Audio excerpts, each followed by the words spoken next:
नमस्कार भक्तांनो.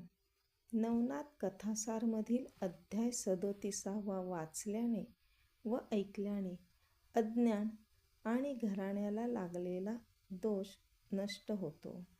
नवनाथांच्या कृपेने ज्ञान, शांती आणि सद्बुद्धीचा प्रकाश निर्माण होतो. तसेच विद्यावान आणि संस्कारी पुत्रप्राप्तीचा आशीर्वाद लाभतो, अशी श्रद्धा आहे. तर ऐका, नागनाथ युक्तीने दत्तात्रेयांना भेटतात. दत्तगुरूंकडून विद्यादान, मच्छिंद्र भेट. पुजाऱ्याने दवंडी पिटवली. त्या दिवसापासून नागनाथ कोल्हापुरातील लोकांना दोन्ही वेळेस पक्वानांचे जेवण घालू लागला. त्यामुळे एकाही घरात कोणालाही चूल पेटविण्याची इच्छा होईनाशी झाली. सर्व कोल्हापूरचे नागरिक सिद्धांनावर भरपेट ताव मारू लागले. अन्नातील टिकाऊ पदार्थ कित्येकांनी तर घरीही नेले. नागनाथांना मात्र तरीही दत्तगुरू भेटले नाहीत.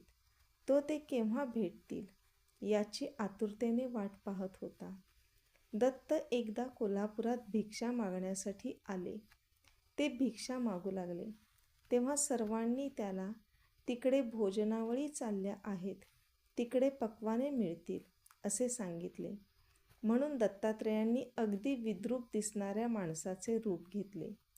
ते भोजनावळीच्या ठिकाणी गेले तेव्हा ते सर्व अन्न योगसिद्धीद्वारे निर्माण झाल्याचे त्यांनी लगेच ओळखले. त्यांनी तेथे चौकशी केली तेव्हा वटसिद्ध नागनाथ हे अन्नदान करतोय असे त्यांना समजले. आपणच या नागनाथाला काशीमध्ये अन्नसिद्धी दिली होती हे त्यांना आठवले. आपली भेट व्हावी म्हणूनच तो कोल्हापुरात येऊन अन्नदान करतोय हे त्यांनी ओळखले. ते अन्न आपण घ्यायचे नाही असे ठरवून ते तिथून निघाले. तोच, "अरे वेड्या, सर्वच जण जेवत आहेत, तूही खाऊन घे, परत कशाला चालला आहेस?" असे म्हणत काही लोकांनी अक्षरशः त्यांना ओढून पाकशाळेपर्यंत नेले. परंतु दत्तांचा ते अन्न न खाण्याचा निग्रह ठाम होता. म्हणून ते तेथून बाहेर पडून कोठेतरी कोरडी भिक्षा मागून निघून गेले. प्रत्येक वेळेस दत्त कोरडी भिक्षा मागून जात होते. दत्त या काळात आलेच नाहीत का याची चौकशी करण्यासाठी नागनाथाने गावात जाऊन लोकांना विचारले, "कोणी भिक्षेकरी येतो का?"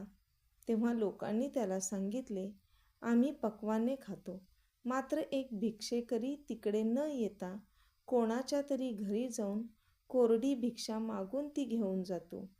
त्यावर नागनाथ लोकांना म्हणाला, "तो परत आला की मी दिलेले अन्न तुम्ही त्याला वाढा. तो ते घेणार नाही म्हणून मी तुम्हाला देऊन ठेवतो. ती कोरडी भिक्षा त्याला घाला.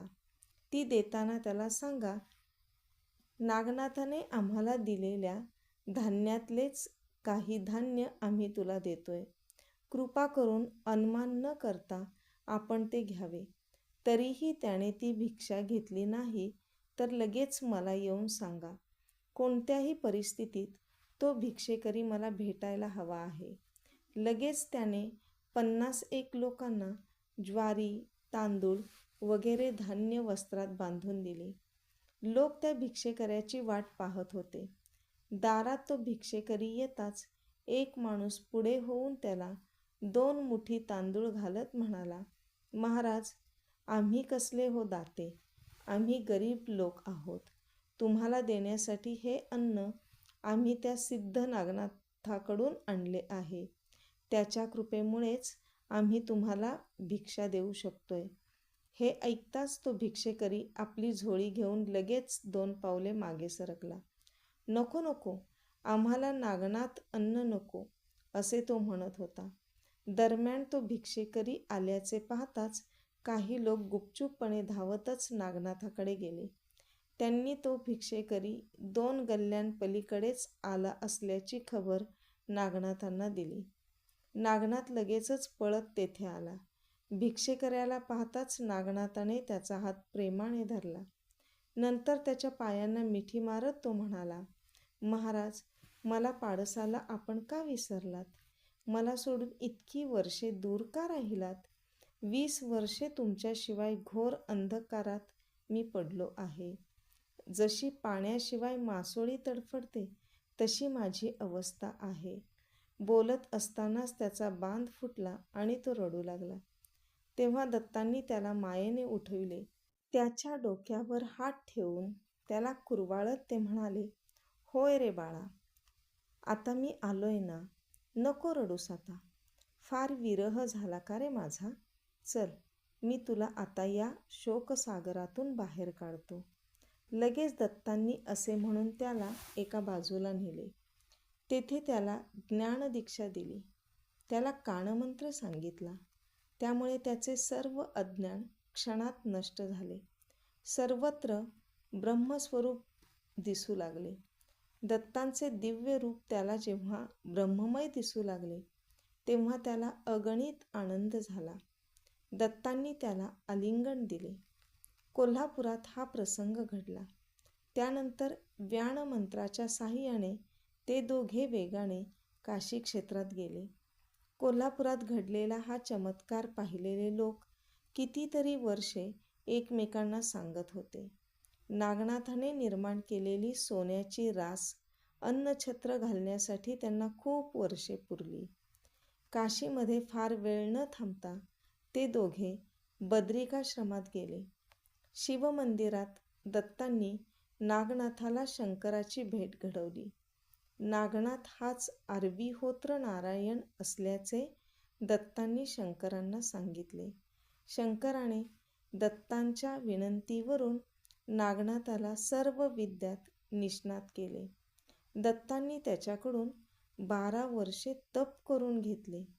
त्याला नागपंथाचा वेश व सर्व सिद्धी दिल्या.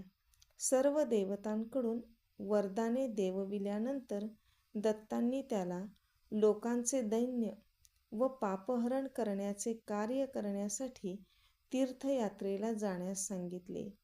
तेव्हा त्यांच्या आज्ञेप्रमाणे शंकर व दत्तांना वंदन करून तो तीर्थयात्रेला निघाला. नागनाथाची तीर्थयात्रा. दत्त गिरनार पर्वतावर गेले. नागनाथ तीर्थयात्रेसाठी गावोगाव प्रवास करू लागला. तो बालेघाटात गेला. तोपर्यंत त्याची कीर्ती सर्वत्र पसरली होती. लोकाग्रहास्तव तो वडवाल या गावात राहू लागला. तेव्हा त्याची कीर्ती ऐकून मच्छिंद्र एकदा त्याला भेटायला आला. तेव्हा दरवाजावरच नागनाथांच्या शिष्यांनी मच्छिंद्राला अडवत सांगितले, परवानगीशिवाय नागनाथ भेटणार नाहीत. हे दुरुत्तर ऐकताच मच्छिंद्र खूप चिडला. हा कसला संत? देवद्वार व साधुद्वार सर्वांसाठी केव्हाही खुले असावे. हा भोंदू दिसतोय, याला शिक्षा करायला हवी, असे तो त्याच्या शिष्यांना म्हणाला. त्यामुळे नागनाथाचे 700 शिष्य मच्छिंद्रावर धावून आले.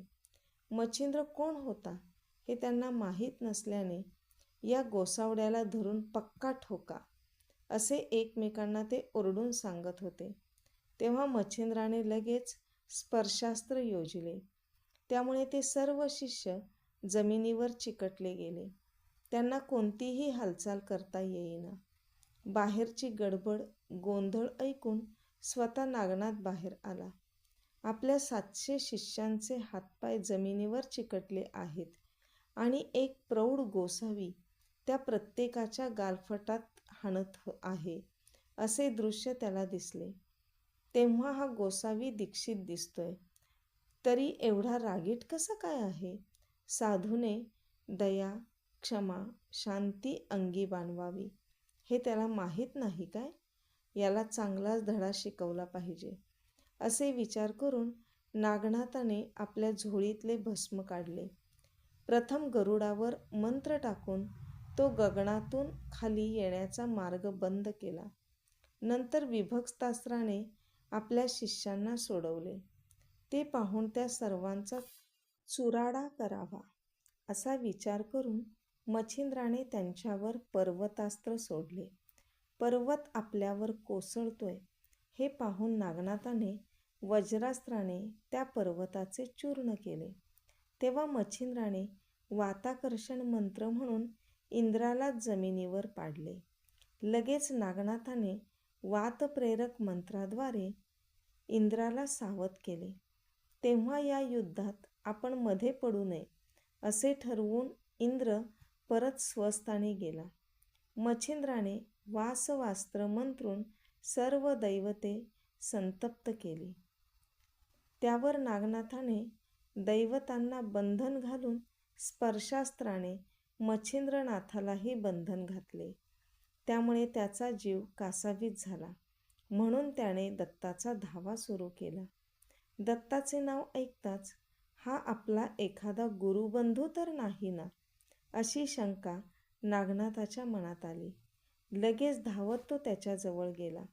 सर्पास्त्र आवरत घेत म्हणाला, तुम्ही दत्तांचा धावा करता आहात, तुम्ही कोण आहात? तेव्हा मच्छिंद्र त्याला म्हणाला, मी मच्छिंद्र, मी नाथपंथातील पहिला दत्त शिष्य. जालंधरनाथ, भर्तरीनाथ, रेवणनाथ, गोरक्षनाथ हे माझे शिष्य आहेत. परंतु तुला ही माहिती कशासाठी हवी आहे? ते ऐकताच नागनाथ हळहळला. आता युद्धाची गरज नाही असे म्हणून चटकन तो मच्छिंद्रांच्या पाया पडला. नागांनी मच्छिंद्राच्या शरीरातील विष शोषून घेतले. मोठ्या प्रेमाने मच्छिंद्राला नागनाथांनी आपल्याकडे काही दिवस ठेवून घेतले. काही दिवस गेल्यानंतर मच्छिंद्राने नागनाथाला विचारले, तू दारावर तुझे शिष्य पहारेकरी म्हणून कशाला ठेवतोस? तू लोकांना भेट देत नाहीस का? तेव्हा नागनाथ म्हणाला, यासाठी तुम्ही त्या दिवशी युद्ध केले वाटतं. अहो, मी ध्यानस्थ असतो. वाटेल तेव्हा लोक येऊन मला त्रास देतात. असं होऊ न देण्यासाठीच मी ती व्यवस्था केली आहे. नागनाथाचे उत्तर ऐकून मच्छिंद्र त्याला म्हणाला, अरे, आपला जन्मच मुळी लोकोपकारासाठी आहे. दीनदुबळ्यांचा उद्धार करण्यासाठी आपण जन्म घेतला आहे. तू सर्वांसाठी प्रवेशद्वार खुले ठेवत जा. नागनाथाने मच्छिंद्राचा हा सल्ला सानंद स्वीकारला. त्यानंतर मच्छिंद्र पुढच्या तीर्थयात्रेला निघून गेला. तेव्हापासून नागनाथ सर्व लोकांना भेट देऊ लागला. प्रत्येकाची दुःखे निवारण करू लागला. मोठ्या प्रमाणात त्याने संजीवनी मंत्राद्वारे लोकांना जिवंत करण्याचा सपाटा लावला. त्यामुळे यमाला मोठी काळजी वाटू लागली. लगेच तो ब्रह्मदेवाकडे जाऊन त्याला नमस्कार करून आपली अडचण सांगू लागला. वडवाळ गावातला नागनाथ संजीवनी मंत्राद्वारे लोकांना परत जिवंत करतो. असे सतत चालू राहिले तर या सृष्टीची व्यवस्था कशी काय चालणार? आपणच त्याला या कार्यापासून थांबवा. ब्रह्मदेवालाही यमाचे म्हणणे पटले. लगेच तो सूक्ष्म रूपाने वडवाळ गावी गेला. नागनाथाला भेटून त्याला त्या कर्मापासून रोखले. त्यासाठी लोकांची समजूत कशी काढायची हेही सांगितले. नागनाथाने याप्रमाणे आपल्या भक्तांचा उद्धार केला व समाधी घेतली. आपल्याला हा अध्याय आवडला आहे तर व्हिडिओला लाईक करा आणि चॅनलला सबस्क्राईब करा आणि ऐका पुढील अध्याय. नवनाथांची कृपा तुमच्यावर सदैव राहो. जय अलख निरंजन.